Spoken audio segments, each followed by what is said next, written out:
Hi, and welcome. You're listening to the X22 Report. My name is Dave, and this is episode 1132, and today's date is November 20th, 2016, and the title of the episode is The Current Economic Collapse News Brief. Let's get into the economic collapse news. Now, we see the corporate media, the U.S. government, Obama, the globalists, shadow government, the central bank. One thing they can't stand is the alternative media, the new media, the media that's on the internet that they can't control. And they're going after it. I mean, instead of using conspiracy theory type of sites, they're just calling it fake news. And it looks like there's a war now on fake news. But from the news that we see on the corporate media and from what the government has been telling us, we see a lot of the things they say are completely fake. If we look at the economy right now, well, the economy has been built on fake economic data to perpetrate a fake narrative of growth. I mean, think about it for a second. They keep telling us that unemployment is at 4.9%. And realistically, how could this possibly be? With 45 million people on food stamps, over 100 million people out of the workforce. Switching and manipulating the numbers to count part-time people as full-time, and when they lose the job, if they don't have the hours, if they're not making the dollar salary per week, depending on which state it is, they're not counted as losing that job. The GDP growth, for instance. Well, they keep telling us it's going to be, 3.5%, 4%. Well, the U.S. has yet to achieve a single year of 3% GDP growth in the last 8 years. How in the world is the economy actually improving? The government has spent more money than at any other time. Since 2008, we have added $10 trillion to debt. The spending is out of control. The U.S. debt to GDP ratio went from 77% to 105%. And yet, we've had the weakest recovery in U.S. economic history. So, we know that the stock market is not based on earnings, not based on how well companies are doing. We know that's completely manipulated. So, when we look around, who is really giving us fake news, fake economic data? It's the U.S. government. It's the central bank. It's the shadow governments. And if we look back in time, we can see the corporate media and the U.S. government continually always gave us fake news. Remember when George W. Bush came out and said that, Iraq has weapons of mass destruction? Well, did they? No, they didn't. That was completely fake. We see on August 5th, 1964, the New York Times reported President Johnson has ordered retaliatory action against gunboats and certain supporting facilities in North Vietnam after renewed attacks against American destroyer in the Gulf of Tonkin. But it wasn't true at all. In fact, the Gulf of Tonkin incident, as it became known, turned out to be fictitious, created by the government to escalate the war in Vietnam. Just recently, a destroyer off the coast of Yemen said that the Houthis were firing missiles at the ship. And the U.S. destroyer had to fire back and hit the radar sites in Yemen.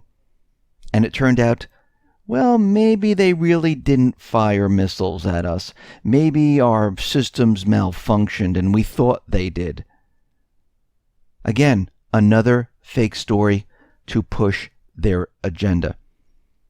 There was a time on Fox News when they hired a CIA operative who wasn't a CIA operative. Wayne Shelby Simons made a guest appearance on Fox News as a security expert with insider expertise from his work as a CIA operative. And it turns out that he was an imposter. And his lies caught up with him. He was arrested and he was sentenced to 33 months in prison. More fake news. Look at 9/11. One of the biggest fake news jobs that is out there right now. So when we talk about fake news, we need to look closely at what's really going on. Actually, you know what's very interesting is that they're asking for a pardon for Snowden.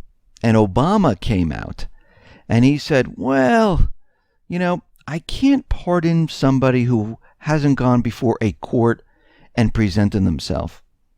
So that's not something that I would comment on at this point, he said. Well, this is completely incorrect, because as it is known to anyone who remembers the fact that Gerald Ford pardoned Richard Nixon before he had been indicted. And it appears that the president knows this because, as the Pardon Snowden campaign points out, Obama pardoned 3 Iranian Americans who had not yet stood trial. And that happened this year. So for him to say it's impossible to pardon someone who hasn't gone before the court is simply a lie. And then we have the Supreme Court. They had a ruling that makes this abundantly clear. 150 years ago, in the ruling of Ex parte Garland, the Supreme Court stated, the power of pardon conferred by the Constitution upon the President is unlimited except in cases of impeachment. It extends to every offense known to the law and may be exercised at any time after its commission, either before legal proceedings are taken or during their pendency or after conviction and judgment. The power is not subject to legislative control. And what he's really saying is that, listen, anyone that is a whistleblower, beware. You'll be going to jail, and most likely you'll never be seen again. And this is why he won't pardon Snowden. We understand that paid protesters that belong to Soros organization, Hillary's organization, the deep state, the globalists, they're planning to block a peaceful inauguration for Trump in January. But before that, what they're trying to do is they're trying to flip electors right now. Because what they want to do, and this is within the law, they want electors before December 19th to change their votes. So they want those numbers that we're seeing right now from the Electoral College to change. They want it to make it even with Trump, so there's a tie, or make it a little bit more than Trump to say, okay, look what happened before December 19th when they met, everything flipped. Hillary is now the president, or we have a tie, and whoever has the popular vote, that's really who it should go with. That's step one. That's what they're trying to do right now before December 19th. If that doesn't work, well, then they're going to try to maybe incapacitate, maybe even assassinate Donald Trump before this period of December 19th.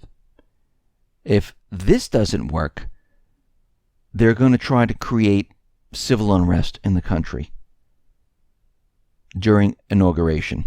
They want a civil war, and this is why they're pushing so hard for this. This is why they want this done during this time. This is why you see ads on Craigslist. This is why you see it on Facebook, where they're trying to get as many people as they possibly can together. They want people to join. They want the hate to flow. And this is why the corporate media is continually pushing this out to the public. And remember, all the hate, all the rioting, all the protests are not coming from the Trump organization. It's actually coming from the people who want Hillary as president. But again, most of these are agent provocateurs, professional protesters, trying to bring in others to feel the same hate. And they're trying to build on this.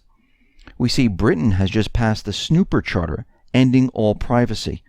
Now, the new legislation that was just introduced establishes the legal framework for authorizing the government to hack into devices, network services in bulk, and to create vast databases of personal information on all UK citizens.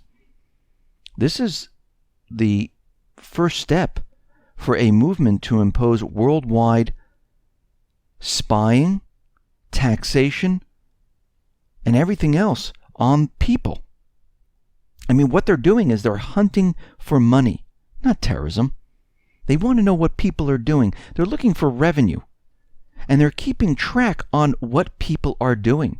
Actually, if you remember back to V for Vendetta, they rode around in a van listening to people.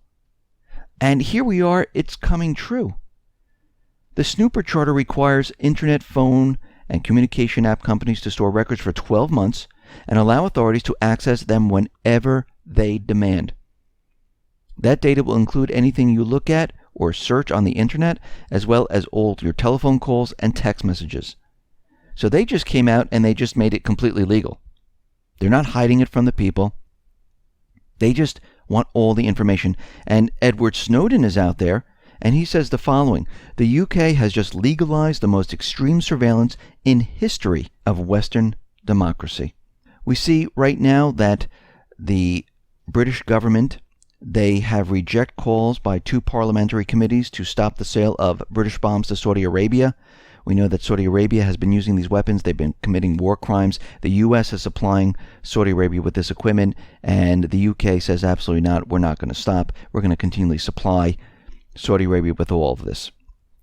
We see Russia is angry with the Swiss because as Russia was flying in journalists on a plane, there was a Swiss fighter that shadowed the Russian government aircraft over the European countries, and Russia is out there asking for an explanation. We see the FBI is out there trying to scare the people once again, and they're alerting all law enforcement officials, the people, that something might happen during Thanksgiving or during the inauguration.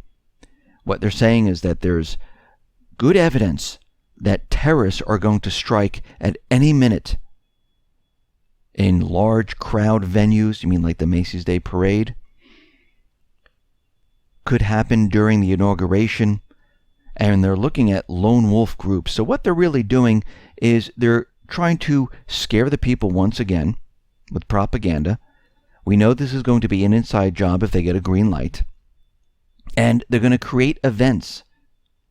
And this is something that we need to watch and understand, photograph, video, because we know that this is going to be an inside job. We know this has nothing to do with the Islamic State. This has nothing to do with terrorists. This has to do with the shadow government, the deep state, the central bank, those who are in power, who want to keep their power. They're trying to scare the American people. They're trying to screw things up during the inauguration. They're trying to create a civil war. They're trying to keep America divided. They're doing whatever they possibly can to get their way. And they will use events. They will use war. They will use a cyber attack to get their way. And we can see already they're pushing the idea. They're even saying that these attacks could be done with guns, IEDs, drones, or any other type of explosive devices, even dirty nukes. So we can see right now they're really playing this up, and we need to watch because we know that this most likely, 99.9999% sure that this is going to be a false flag once again to push their agenda. Listen, everyone, thanks a lot for listening. Be well, be safe, and especially be prepared. Thanks a lot.